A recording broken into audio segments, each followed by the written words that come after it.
और आपकी ध्यान यात्रा को आज आगे बढ़ाने के लिए हमारे बीच में हमारी प्यारी सी वंदना मैम आ रही है, जो एक बहुत अच्छे ध्यानी है और बहुत मतलब कम से कम 8-10 साल से उनकी ध्यान में यात्रा है। और मैं उन्हें पर्सनली भी जानती हूँ। और आप लोग आज वंदना जी से पहली बार मिलेंगे, तो मिलने के बाद वंदना जी का जो अनुभव देखेंगे तो आप खुद ही फील करेंगे।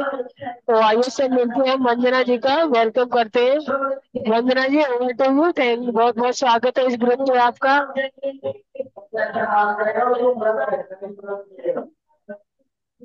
Thank you so much. यार ये वंदना जी आगे मैंने वो कर दिया, रिकॉर्डिंग कर दी है, मुझे काम शेयर कर लेना।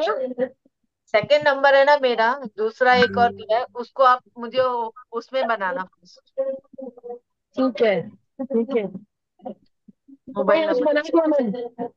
जो मेरा लाइव दिख रहा है ना, वो नंबर देखो। मतलब उसमें कोई ऐसे बनाऊं, दूसरे वाला को। Okay okay okay, I experience.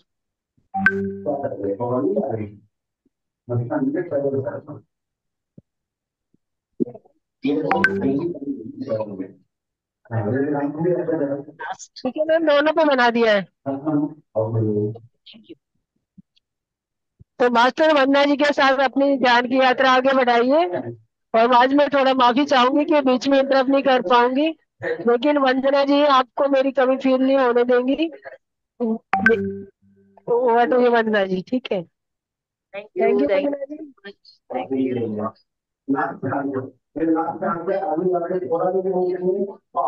जितना भी भाई कौन है प्लीज, सो आत्मानंद मास्टर्स, आप सभी को मेरा वंदन, यहाँ पर उपस्थित सभी ध्यानियों को मेरा कोटि कोटि वंदन। तो मास्टर्स, आज हम ध्यान की अपने ध्यान की यात्रा को आगे बढ़ाएंगे मास्टर्स। तो सबसे पहले हम महाअवतार बाबा जी, पिता महापत्री जी, और परम गुरु मंडली, लाहरी महाशय और युक्तेश्वर जी, परमहंस योगानंद जी, इन सभी का आह्वान करेंगे। उनसे निवेदन करेंगे कि वे इस ध्यान खंड में आकर हमारा मार्गदर्शन करें। तो मास्टर्स, आंखें बंद करके उनका आह्वान कीजिए और ऐसा एज्यूम कीजिए, ऐसी कल्पना कीजिए कि आपने उन लोगों के लिए, सभी के लिए बहुत ही अच्छे आसन बिछा रखे हैं। हम उनसे निवेदन करें कि वे अपना आसन ग्रहण करें एवं हमारा मार्गदर्शन करें। तो मास्टर, सच्चे मन से हम उन सभी का आवाहन करेंगे।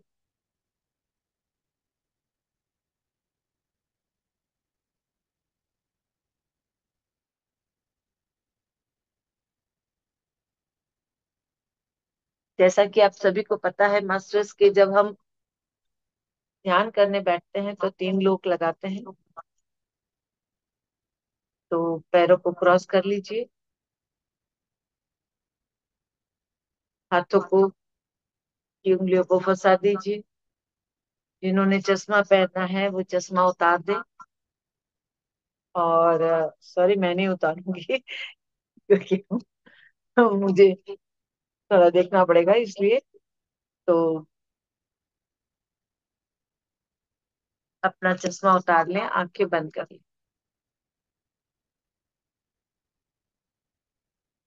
एकाग्रचित होकर के ध्यान की मुद्रा में बैठ जाए मास्टर्स। महसूस करें कि हमारे सभी गुरुजन, जिनका हमने आह्वान किया था, वे सभी इस ध्यान खंड में उपस्थित हैं। मास्टर्स, अब हम यूनिवर्स से निवेदन करेंगे कि वे हमारे लिए एक विशाल गोल्डन पिरामिड यहाँ पर स्थापित करें।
मैम आपकी वॉइस म्यूट करिए।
कॉफी कहता है।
चालू नहीं की, क्या हो गया तो?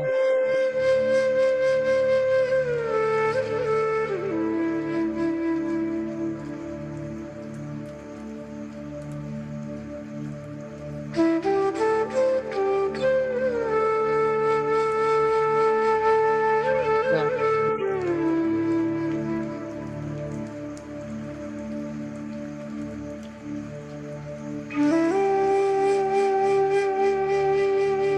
अभी तो कुछ नहीं बोल रहा, अभी तो यही चल रहा।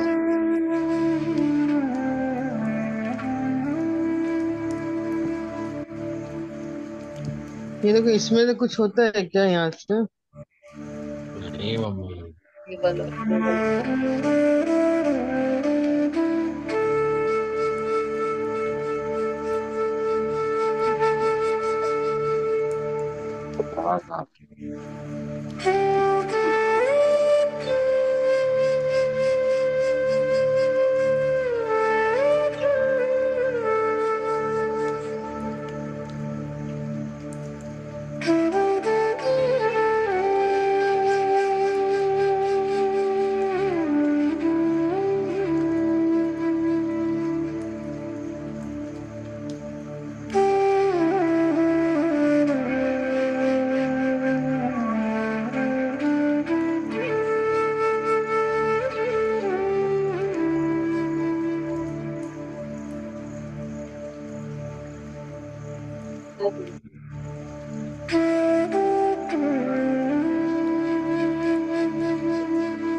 एकदम शांत चित्त होकर के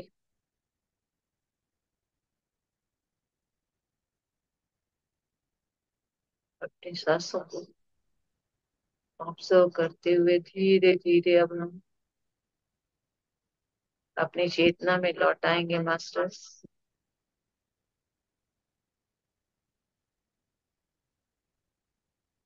महसूस करें अपने इस भौतिक शरीर को,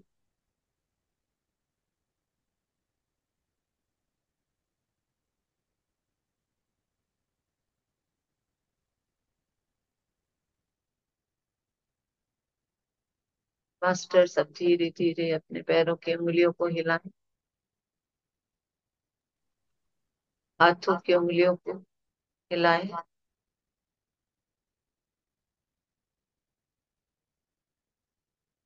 अपने दोनों हाथों को नमस्कार की मुद्रा में अपने हृदय के पास लाएं और आज के इस ध्यान के लिए स्वयं को धन्यवाद दें। यहाँ पर उपस्थित हमारे सभी गुरुजन को धन्यवाद दें, धन्यवाद दें और कहें कि हमें आज आपके मार्गदर्शन में जो यह ध्यान करने का अवसर प्राप्त हुआ, उसके लिए हम आपके बहुत बहुत आभारी। धन्यवाद करें यूनिवर्स के द्वारा भेजे गए इस दिव्य पिरामिड का, कि जिसकी ऊर्जा में बैठ कर के हम अच्छी तरह से ध्यान कर पाए। धन्यवाद करें अपने इस शरीर का, कि जिसने हमें इस ध्यान को करने का मौका दिया। धन्यवाद करें यहाँ पर उपस्थित सभी ध्यानियों का, कि जिनके संग के कारण, उनके साथ के कारण हमें सामूहिक ऊर्जा प्राप्त हुई। धन्यवाद करें इस जूम मंच का, जिसके द्वारा हम आज सामूहिक रूप से एक साथ इकट्ठी होकर के इस सामूहिक ध्यान का हिस्सा बन सके। तो मास्टर्स सभी का धन्यवाद करें, दिल से धन्यवाद करें। अब धीरे धीरे अपने हाथों को अपने चेहरे पर रखें,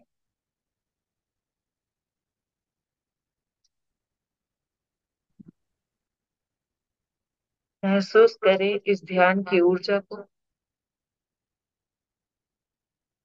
अपनी हथेलियों में ही। अपनी आंखों को खोलें और धीरे धीरे सुंदर सी प्यारी सी मुस्कुराहट के साथ अपने चेहरे पर, अपने संपूर्ण शरीर पर इस ऊर्जा को महसूस करें मास्टर्स।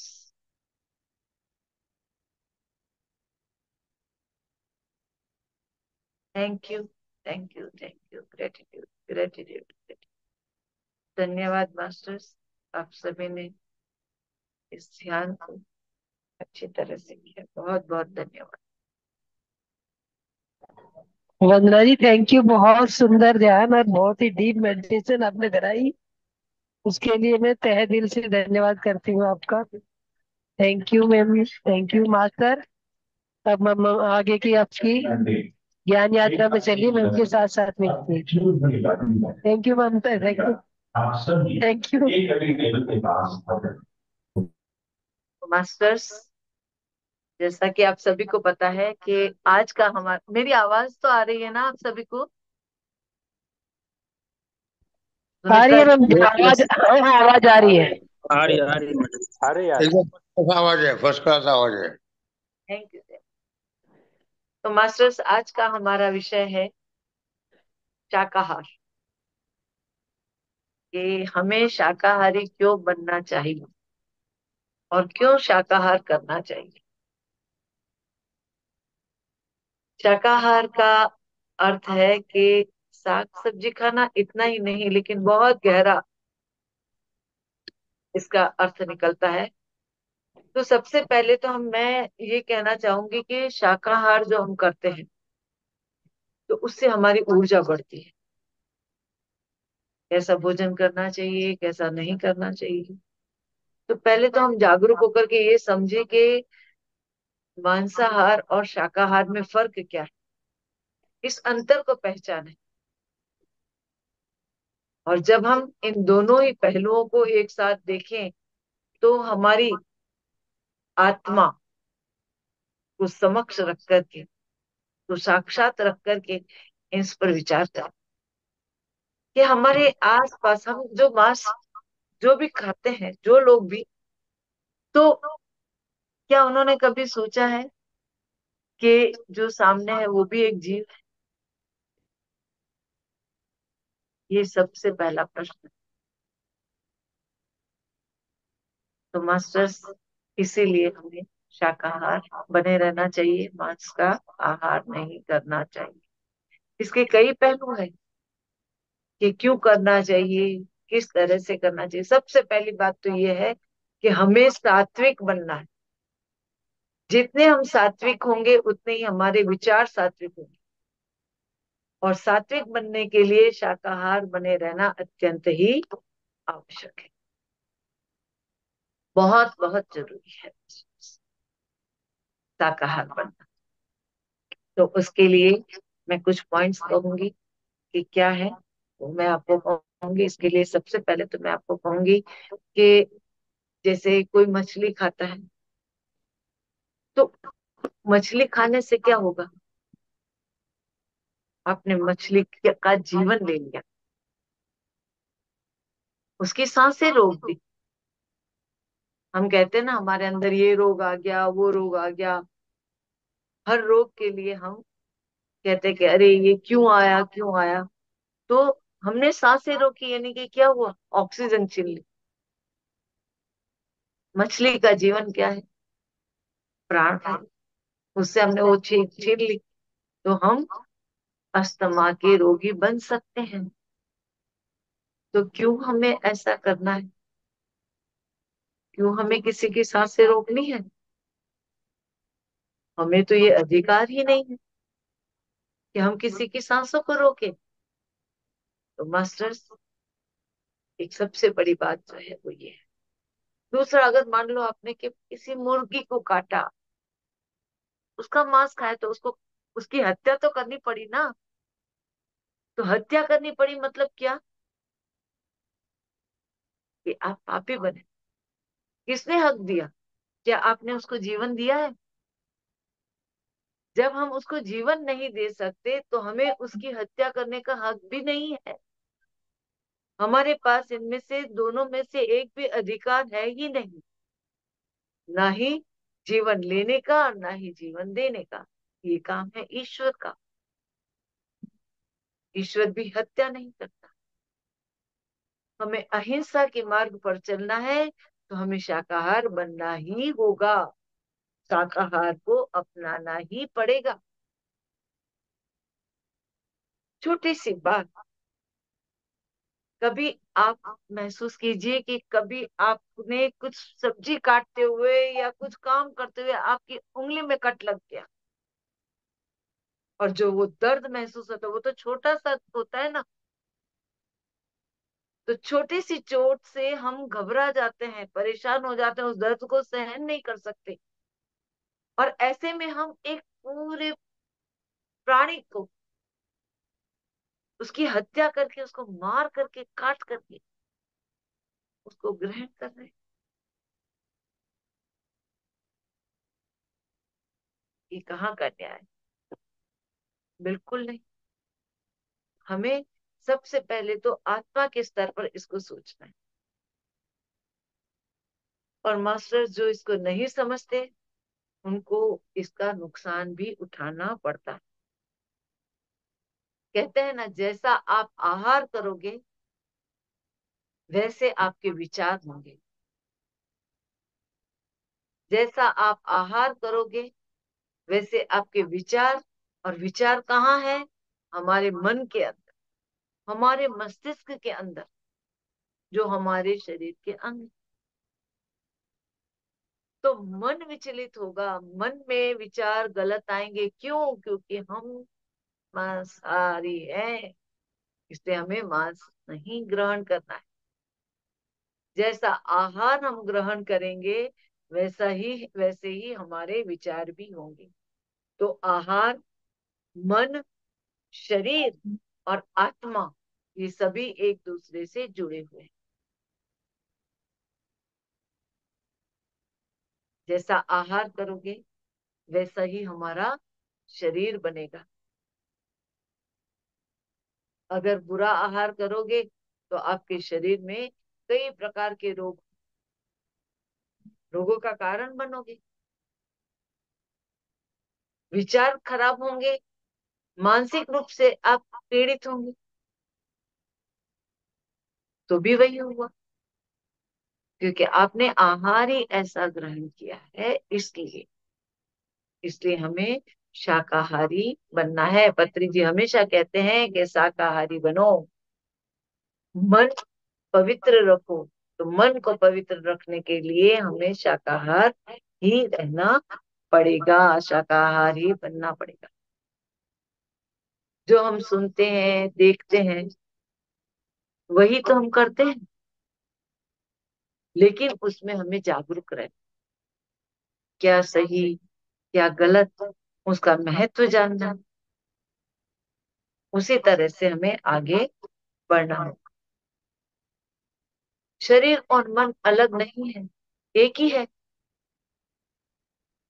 तो जब शरीर के अंदर मन है तो शरीर के अंदर और कुछ भी गलत नहीं जाना चाहिए, क्योंकि हमारा मन तभी पवित्र बना रहेगा।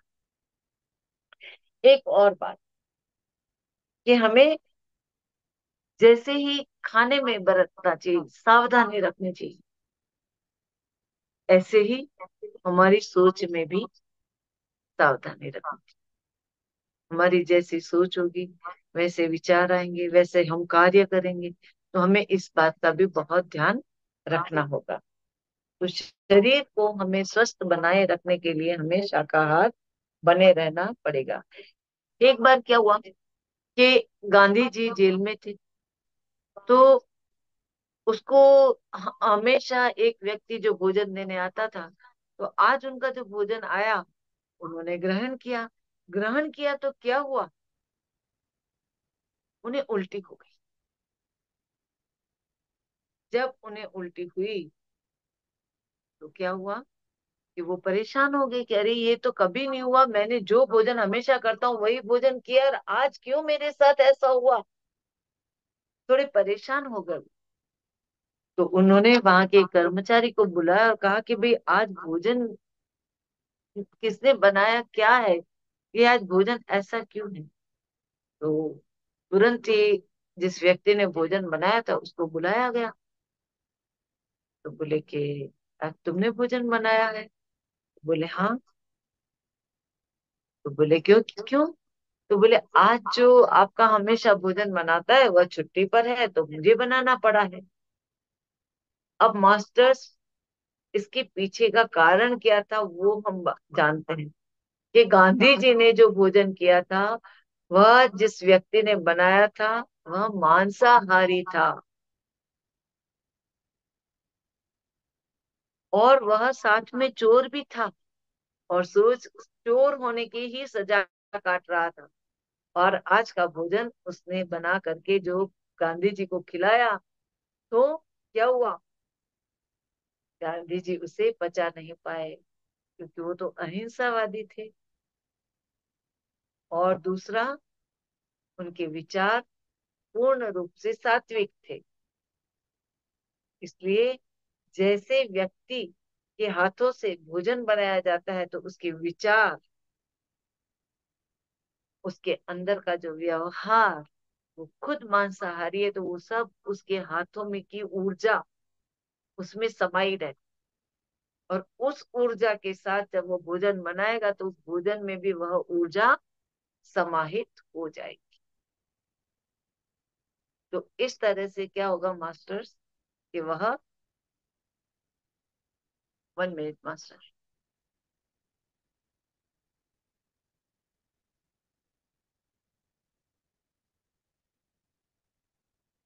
सुन पा रहे हैं मास्टर्स मुझे आप?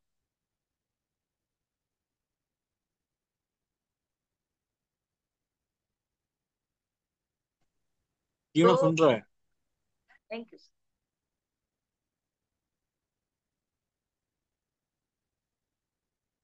तो मास्टर्स यहाँ पर क्या हुआ कि वो व्यक्ति गलत था, इसलिए गांधी जी को भी यह कष्ट हो रहा था। तो गांधी जी समझ गए कि ठीक है, आज मैंने गलत ऊर्जा को ग्रहण कर लिया इस भोजन को करके, इसलिए तुरंत, लेकिन जब हम सात्विक होते पूरी तरह से तो क्या होता है, हमारा शरीर उसे ग्रहण करेगा ही नहीं, उसको एक्सेप्ट नहीं करेगा, तुरंत ही बाहर निकाल देगा। तो गांधी जी के शरीर से भी वह तुरंत ही भोजन बाहर निकल गया उल्टी के रूप में। तो ये एक बहुत ही बड़ा उदाहरण। अब मास्टर्स, किस प्रकार का भोजन, उसमें भी क्या क्या नहीं खाना चाहिए, किस तरह के से हमें इसमें ध्यान रखना है, इस बात के बारे में हम बात करेंगे। कि कई लोग क्या करते हैं कि बहुत सारा भोजन, मतलब 2 दिन का या सुबह शाम का बना करके रख देते हैं, क्योंकि समय की व्यस्तता के कारण क्या होता है कि वह भोजन सुबह शाम का बना करके रख देते हैं। अब होता क्या है कि वह उस भोजन को सुबह तो खा लिया, शाम को माइक्रोवेव में डाला, गर्म किया और खा लिया। तो अब हुआ क्या, वो भोजन कैसा होगा, क्योंकि उसमें प्राण वायु ही नहीं रही। जब हम माइक्रोवेव में किसी भी भोजन को गर्म करते हैं तो उसकी जो प्राण वायु होती है, जो उसकी ऊर्जा होती है, प्राण ऊर्जा, वह पूर्ण रूप से समाप्त हो जाती है। और उसके समाप्त होने पर वो भोजन करना न करने के समान है, उससे आपको ऊर्जा प्राप्त नहीं होगी। तो मास्टर्स, ऐसा भोजन,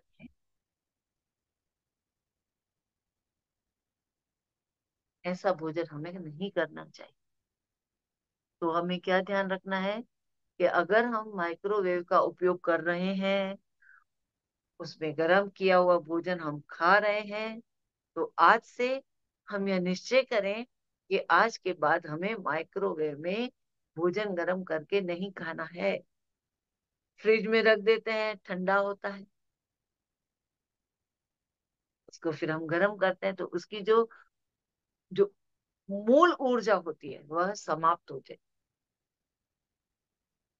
हम बासी भोजन, अमेरिका वगैरह में तो वो लोग कई दिनों का भोजन एक साथ बना करके रख देते हैं और फिर जैसे जैसे जरूरत पड़ती है उस तरह से वो गर्म करके उसमें से निकाल करके खाते रहते हैं। तो उससे क्या होता है, वही उसकी जो प्राण ऊर्जा होती है वह तो पूरी तरह से समाप्त होगी। तो फिर ऐसे जिसमें प्राण ही नहीं है, ऐसे भोजन को करके क्या करोगे। भले ही वह शाकाहारी है, आपने भोजन शाकाहार बनाया है, लेकिन उससे आपको ऊर्जा प्राप्त नहीं होगी।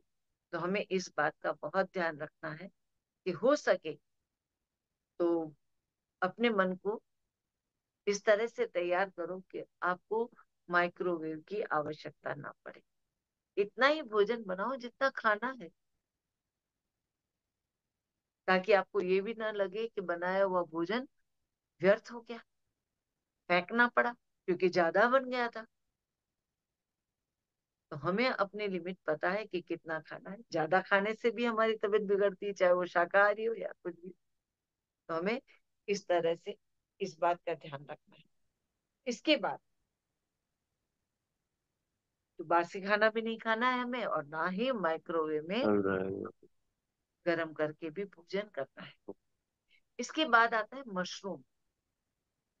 कई लोग वो मशरूम का की सब्जी बना करके खाते हैं, और ऐसा कोई भी इटालियन फूड वगैरह जो भी हम बनाते हैं उसमें उसको डाल करके हो खाते गया हैं। होगा।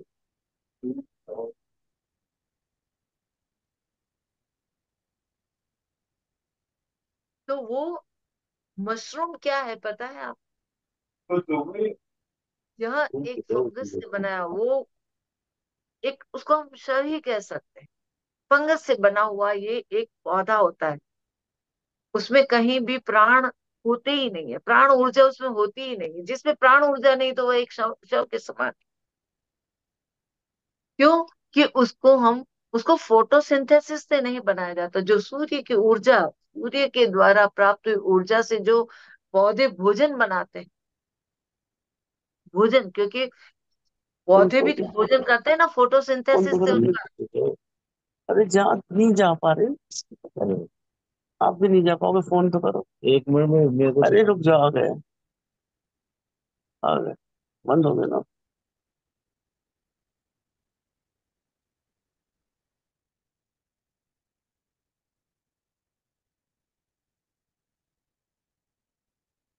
तो जो मशरूम है वह एक तरह का ऐसा पौधा है कि जो ऐसा फंगस से बना हुआ, ये जो उत्पन्न फंगस से ये बनाया जाता है, मतलब उत्पन्न किया जाता है। उसको प्राण वायु नहीं मिलती। जैसे सूर्य की किरणों से बना भोजन हर पौधा ग्रहण करता है फोटोसिंथेसिस से, क्लोरोफिल उसमें जो बनता है क्लोरोफिल से, तो वो सब कुछ क्या है कि नहीं मिलता उससे वो उस तरह से नहीं बनता है। इसलिए ऐसा अगर हम भोजन करेंगे तो क्या होगा, ये पौधा बिल्कुल बेकार है। इससे बना हुआ जो मशरूम होता है, उसमें उगा हुआ जो मशरूम होता है, उसको हम खाते हैं। आज का फैशन है, खाते हैं, लेकिन वो हमें नहीं खाना चाहिए, बेकार। उससे हमें किसी भी प्रकार का कोई सात्विक ऊर्जा प्राप्त नहीं होती। प्रत्येक विषय को आप जानो, समझो, पहचानो, उसके सत्य की तह तक पहुंचो। कि जैसे मैंने आपको कह दिया कि भाई आप मशरूम मत खाइए, तो आपको मान लेना ऐसा आवश्यक नहीं है। लेकिन आप खुद उसको जानिए कि क्या उसे सूर्य की ऊर्जा, सूर्य प्रकाश में वह अपना भोजन प्राप्त करता है, वह पौधा, जैसे अन्य पौधे करते हैं। तो अगर आप इस सत्य को पहले पहचानो और उसके बाद में उसको अमल में लो, तो सत्य के साथ जागरूक होकर के अगर उसकी जानकारी के साथ हम भोजन करेंगे, तो उसके तथ्य को समझेंगे, चाहे वो कुछ भी हो,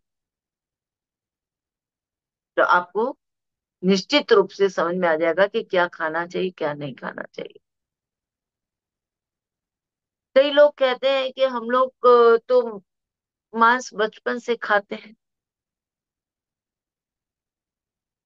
लेकिन सच पूछो तो हमारा शरीर उसके लिए बना ही नहीं है। हमारे शरीर का सिस्टम वो है ही नहीं। पशुओं के दांत, इस प्रकार के जो मांसाहारी जो जीव होते हैं, उनके उनकी शरीर की रचना इस तरह से बनी होती है, उनका पाचन तंत्र इस तरह से बना होता है। हमारा पाचन तंत्र इस तरह से मनुष्य का नहीं है, ना ही उसके दांत वो भी इस तरह से है। जो हिंसक प्राणी होते हैं, उनके उनके शरीर की रचना, उनके जो जबड़े होते हैं, उनके जो दांत होते हैं, वो भी उसी तरह से बने हुए होते हैं। तो उनको वो भी खा सकते हैं, लेकिन हम नहीं खा सकते। तो जो हमारे लिए भोजन बना ही नहीं है, तो ऐसा भोजन हमें ग्रहण ही क्यों करना है?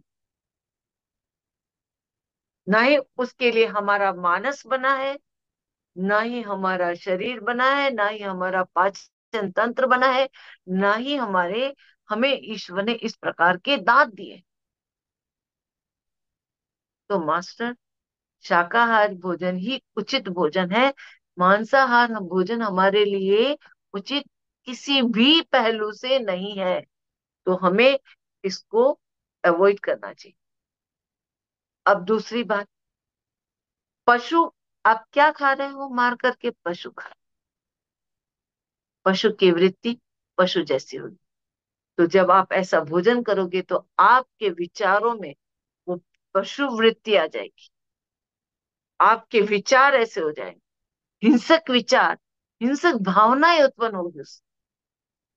तो ऐसा भोजन तो हमें कतई नहीं करना चाहिए कि जिससे हमारे विचार दूषित बने।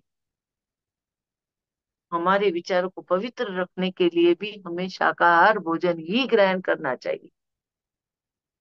किसी भी प्रकार से मांसाहार उचित है ही नहीं।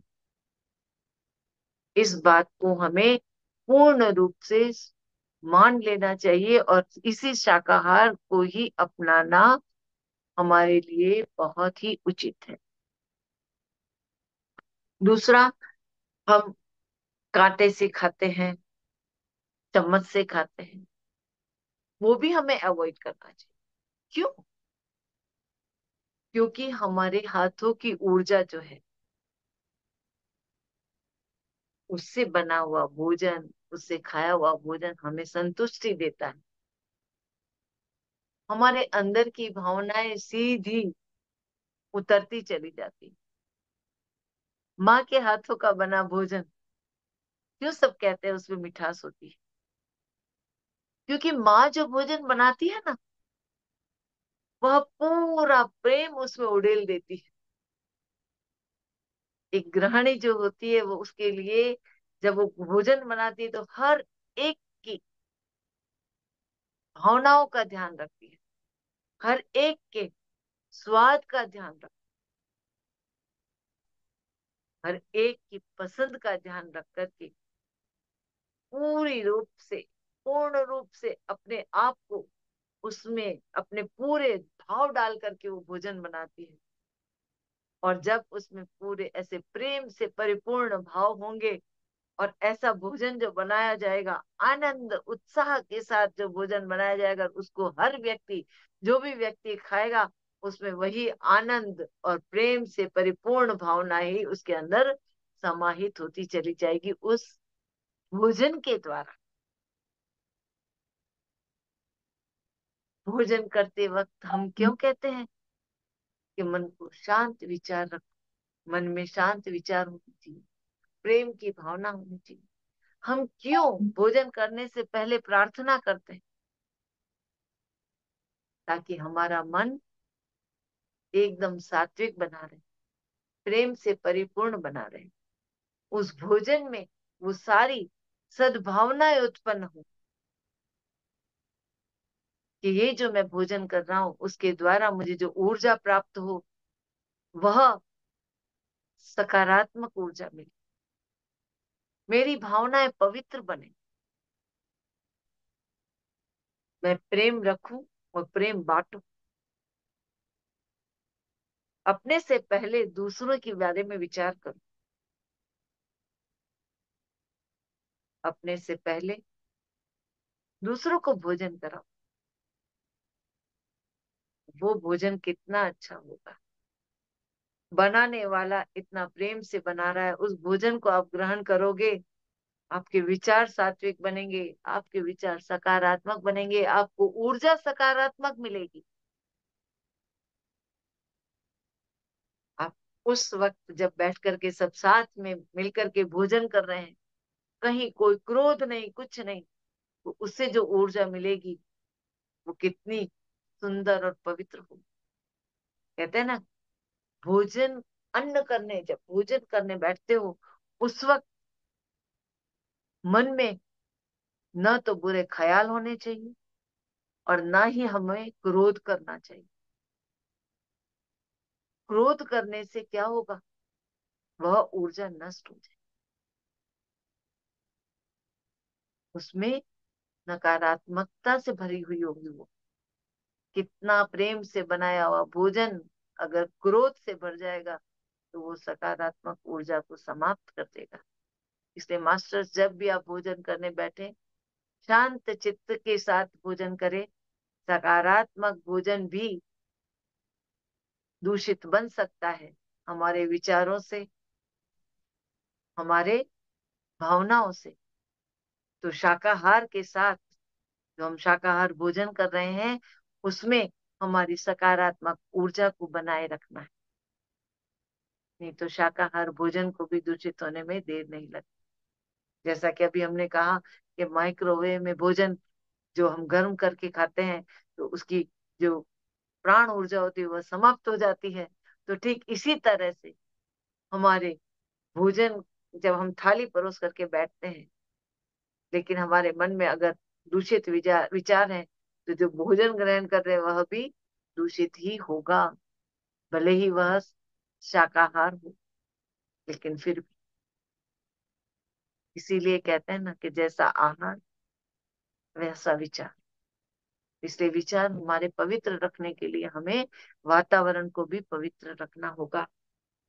खास करके हम जब भोजन कर रहे हैं, प्रेम से, आनंद से एक दूसरे को परोसते हुए, एक बार कल्पना करो, केवल कल्पना करो, पूरा परिवार साथ में बैठा है और सब मिल मिल करके बड़े आनंद से भोजन कर रहे हैं। अरे लो एक और रोटी ले लो, अरे नहीं नहीं बहुत, नहीं नहीं खाओ ना। तो वो आपके प्रेम को देख करके उसको इच्छा हो जाएगी।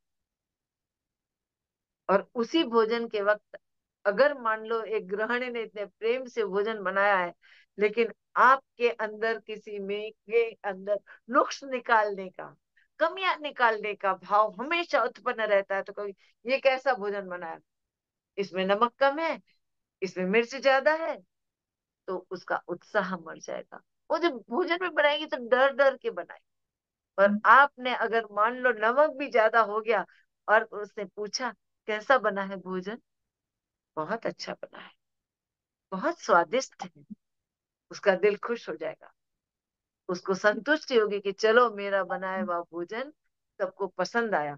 भले चाहे उसमें नमक ज्यादा था, जब वो खुद खाने बैठेगी और उसे नमक ज्यादा लगेगा तो उसे अफसोस होगा कि अरे रे, आज मेरे कारण सबने नमक ज्यादा वाला भोजन कर लिया, कल मैं ध्यान रखूं। तुरंत सतर्क हो जाएगी वो। लेकिन अगर अच्छा भोजन बनने के बाद भी आपने कमियां निकाली, तो वो बेचारी दुखी हो जाएगी। तो हमें भावनाएं भी जब भोजन करते हैं, तो हमें भावनाएं भी बहुत पवित्र रखनी चाहिए। ऐसा भोजन करने से जिसमें भावना पवित्र है, पवित्र भावनाओं से बना हुआ भोजन, पूर्ण रूप से सकारात्मक बनकर के हमने जो भोजन बनाया है, भोजन ग्रहण किया है, उसकी ऊर्जा जो आपको प्राप्त होगी वह निश्चित रूप से सकारात्मक ही होगी। आपकी भावनाएं पवित्र बनती चली जाएगी, कहीं भी किसी भी प्रकार का कोई बुरा विचार नहीं रहेगा। सबके लिए प्रेम से, क्योंकि आपने जो भोजन किया वह प्रेम से परिपूर्ण है, बनाने वाले ने उसमें भरपूर प्रेम डाला है। तो ऐसे भोजन को करके तो हम भी धन्य बन जाएंगे, हमारी भावनाएं भी सकारात्मक बनती ही चली जाएगी। पत्री जी हमेशा ये कहते थे कि बोले एक ध्यानी जब भोजन बनाता है ना, तो बोले वो बड़ा ही स्वादिष्ट भोजन बनता है, बहुत ही स्वादिष्ट भोजन बनता है। और जब कोई आत्मज्ञानी भोजन बनाता है तो वो अत्यंत स्वादिष्ट बनता है। देखो कितनी अच्छी बात कही है। जब ध्यानी भोजन बनाता है तो वह बहुत स्वादिष्ट भोजन बनता है, बहुत ज्यादा स्वादिष्ट होता है।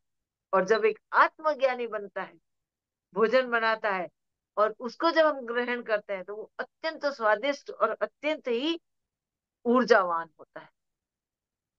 कितनी अच्छी बात कही। यानी कि जब हम आत्मज्ञानी के द्वारा बनाया गया भोजन ग्रहण करेंगे तो उस भोजन में सात्विक विचार भी होंगे, साथ ही उस आत्मज्ञानी का ज्ञान भी हमारे अंदर उतरता चला जाएगा। इसलिए पत्री जी कहते थे कि मैं जहां भी जाता हूँ ना, मैं खुद भोजन बनाता हूँ, खुद भी खाता हूँ और दूसरों को खिलाता भी। ये किस्सा मैंने कई पत्री जी के जो भी अनुयायी हैं, जो आ, ध्यानी है, वो सब इस बात को कहते हैं कि जब भी पत्री जी हमारे आते थे ना, कहते हटो हटो हटो हटो, बोले भोजन तो मैं ही बनाऊंगा। और बड़े प्रेम से भोजन बनाते थे और सब साथ मिलकर के आनंद से भोजन करते थे। सोचो, कल्पना करें, इतने में ही हम संतुष्ट हो जाते हैं कि इतना अच्छा भोजन हमें प्राप्त हुआ। तो ऐसा भोजन करके तो हम धन्य हो गए। तो हमें ध्यानी बन करके भोजन बनाना है, ध्यानी बन करके भोजन ग्रहण करना है, और उसके बाद आत्मज्ञानी बन करके भी हमें भोजन बनाना है, और आत्मज्ञानी बन करके ही हमें भोजन ग्रहण भी करना है, ताकि इस भोजन के द्वारा हमारे अंदर क्या हो, सकारात्मक ऊर्जा प्राप्त हो, ज्ञान की वृद्धि हो। तो हमें ऐसा करना है। मैं बचपन से ही देखती आई हूँ कि कोई भी ऐसे संत महात्मा होते हैं ना, वो कहीं भी जाते हैं तो भंडारा जब होता है तो वो खुद अपने हाथों से कुछ ना कुछ तो बनाते ही है, और वो जो भोजन होता है कल्पना बाहर, भले उसमें मसाला कम होंगे, तेल नहीं होगा, लेकिन उसका स्वाद जो होगा अद्भुत, एकदम स्वादिष्ट। आज ही सुबह की बात करते हुए एलोवेरा दिखा। मैंने कहा हमारे यहाँ एक बाबा जी आते थे, उनको हम बंसी वाले बाबा कहते थे, और बोले वो इतना बड़ा देगचा भर करके तो शीरा बनाते थे आटे का, और सब्जी किसकी बनाते थे, एलोवेरा की। बड़े बड़े एलोवेरा ला करके उसकी छाल उतार करके फिर जो सब्जी बनाते थे, बहुत स्वादिष्ट।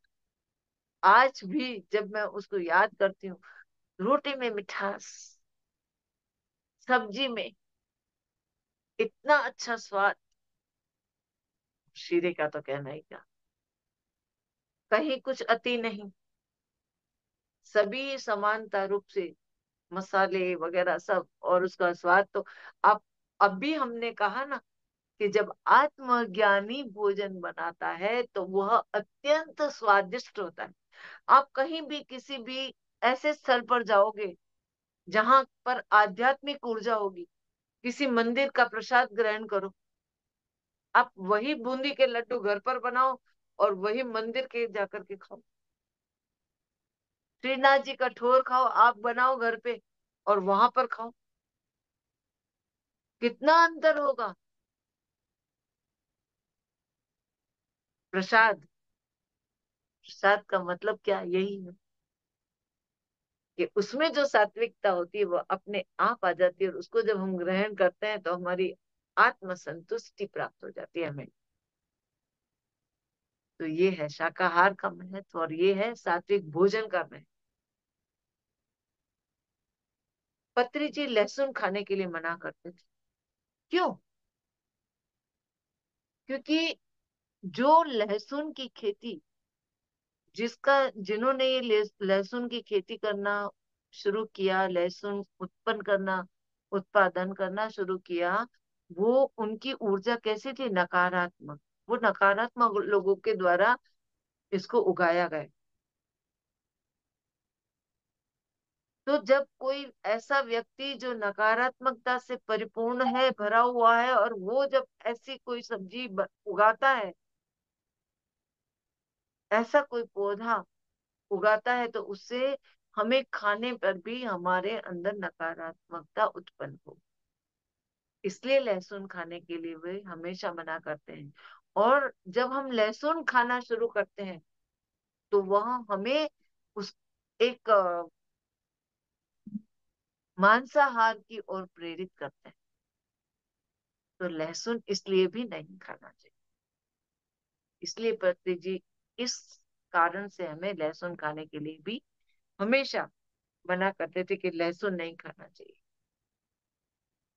अंडा नहीं खाना चाहिए। क्यों? क्योंकि उसमें भी तो जीव है, कोई भी जीव होता तो अंडा, हम कहते हैं कि मछली मत खाओ, ये मत खाओ, तो वो भी क्या है, किसी की तो आप हत्या कर ही रहे हो। तो जब किसी की हत्या करते हो तो वो क्या बन जाता है, शव बन जाता है। तो आप किसको ग्रहण कर रहे हैं, शव को। हमें नहीं खाना। सात्विक भोजन करो, प्रेम से करो, जिसने प्रेम से परिपूर्ण होकर के भोजन बनाया है, ऐसा भोजन करो। तो जब हम ऐसा भोजन करते हैं मास्टर्स, तो हमें ऊर्जा भी ऐसी प्राप्त हो। तो हमेशा हमें इस बात का ध्यान रखना है कि हमें भोजन कैसा करना चाहिए। तो मास्टर्स, अगर आपका कोई प्रश्न हो तो आप मुझे अवश्य पूछ सकते हैं।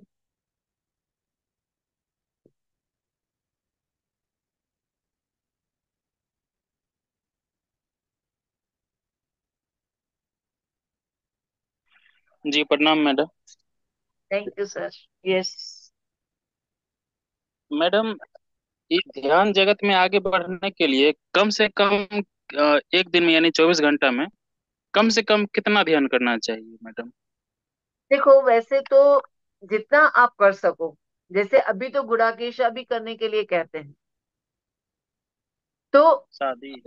शुरुआत में जब आप करते हो तो अचानक ही आप इतना ध्यान करोगे तो हो सकता है कि आप ना कर पाओ। नहीं। तो हठी भी नहीं बनना है।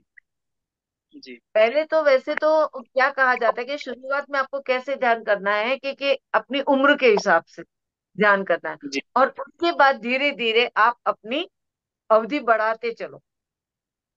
जी आप जी 2 बार कर सकते हो, 3 बार कर सकते हो। जरूरी नहीं है कि घंटों बैठे रहो। 15 मिनट जी कर लिया, 20 मिनट, आपकी जितनी क्षमता है उस तरह से बैठो। जी। फिर वापस जब आपको ऐसा लगा कि मुझे ध्यान में बैठना, बैठो। कोई सीमा जी नहीं है। आप कोई जितना सी। ध्यान करोगे उतनी आपकी उन्नति होती चली जाएगी। तो इस तरह से ये ध्यान का होता है। लेकिन शुरुआती दिनों में ये कहा जाता है कि अब मान लो कि किसी की 50 साल उम्र है तो 50 मिनट भी वो अभी ध्यान में आए ही है, तो वो 50 मिनट भी नहीं बैठ पाएंगे। नहीं बैठ पाएंगे, जी सही बात है। जी तो कोई प्रॉब्लम नहीं है, टुकड़ों में बैठो। शुरुआत में 5 मिनट बैठो, 10 मिनट बैठो। धीरे धीरे अपने आप। और ध्यान नहीं लगता तो भी बैठे रहो थोड़ी देर। कुदरती रूप से आपको अपने आप ही ध्यान लगने लगेगा।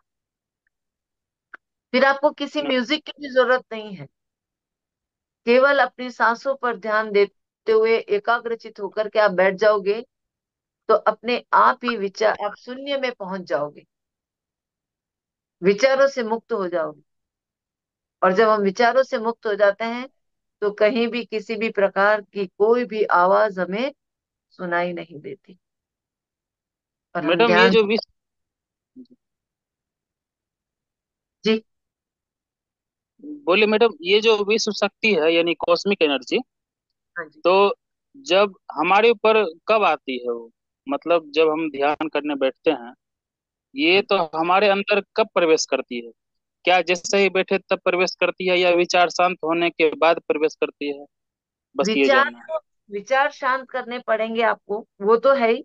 लेकिन ये आपकी स्थिति पर निर्भर करता है। कि जैसे आज मान लो कि मैंने कहा कि आप महसूस कीजिए कि एक पिरामिड है, वहां से गोल्डन ऊर्जा आ रही है। जी आप उसे कितना ग्रहण करते हैं, आपकी आत्मा उसे कितना स्वीकार करने के लिए तैयार है। आपकी आत्मा जब उसके लिए तैयार हो जाएगी तो आपको सभी कुछ प्राप्त होगा। कई जने कहते हैं कि मुझे कुछ दिखाई नहीं देता, कुछ नहीं होता। No problem. कोई बात नहीं, धीरे धीरे स्थिति बनती है। और देखना ही कुछ नहीं है। आप जागरूक अवस्था में भी, आज मैं ध्यान कर लूं, मुझे दिख गया, ठीक है, सब कुछ दिख गया। जैसे ही मैं ध्यान से बाहर निकली, वही क्रोध में मैंने क्रोध करना शुरू कर दिया, मैंने अपशब्द बोलना शुरू कर दिया। तो ऐसा ध्यान ध्यान नहीं है। ध्यान करने के बाद आपकी विचारधारा बदलनी चाहिए। आपकी जो सोचने समझने की शक्ति है वह शुद्ध बननी चाहिए। आपके विचार सात्विक होने चाहिए। आपके शब्द, वाक चातुर्य जो आपका है, वाक शुद्धि होनी चाहिए। ये बहुत जरूरी है। आपके अंदर दूसरों के प्रति घृणा है, दुर्भाव है, तो कहीं से कुछ भी प्राप्त नहीं। सबसे पहले ये जरूरी सात्विक। आप जागरूक अवस्था में भी उस ध्यान के अंतर्गत रह करके अपनी आत्मा को पवित्र बनाते चले जाते हो, तब यह उचित है। तो आत्मा के साथ जुड़ करके ही हमें सदा रहना है। ध्यान का कारण ये है मुख्य तो। या अपनी आत्मा से जुड़े, अपनी आत्मा की आवाज सुने।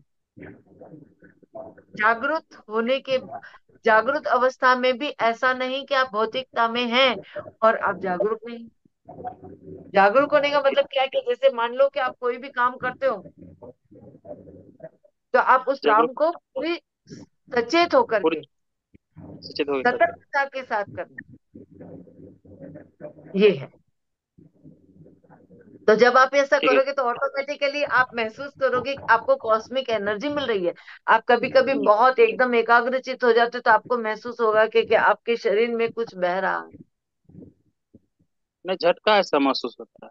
हाँ, हाँ, तो वो झटका भी, वो आपकी क्लीनिंग हो रही है। आपको पूरी मतलब आपके शरीर में ऐसा होगा कि कुछ कुछ परिवर्तन महसूस होगा आपको। अच्छा जी। वही कॉस्मिक एनर्जी है, ऐसा कोई प्रकाश दिखना, वो ही जी, एनर्जी ऐसा नहीं है। आपके अंदर आप महसूस करोगे उस चीज को। ठीक है। Thanks ma'am, madam.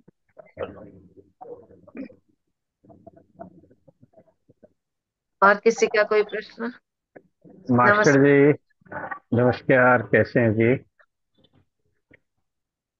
मेरी एक रिक्वेस्ट है आपसे। जी जी। जब अभी हम ध्यान कर रहे थे हाँ जी। तो बीच बीच में साउंड बहुत आ रहा था, जिसकी वजह से ध्यान टूट रहा था। क्या आ रहा था? साउंड आ रहा था अलग से, फ्लूट फ्लूट के साउंड के अलावा लोगों दूसरा? के माइक ऑन थे, लोगों के माइक ऑन थे। तो प्लीज आप जब ये करते हैं ना, तो आप अपनी तरफ से ऑल म्यूट कर दीजिए, जी ताकि हाँ। फालतू का कोई साउंड ना आए, सिर्फ आपका और जो कंप्यूटराइज साउंड है वो, ये दोनों मैं चीजें आए मैं तो आपसे बड़ा पूरी, सुकून मिलता है, बड़ा जी सुकून बिल्कुल आपने मिलता सही कहा।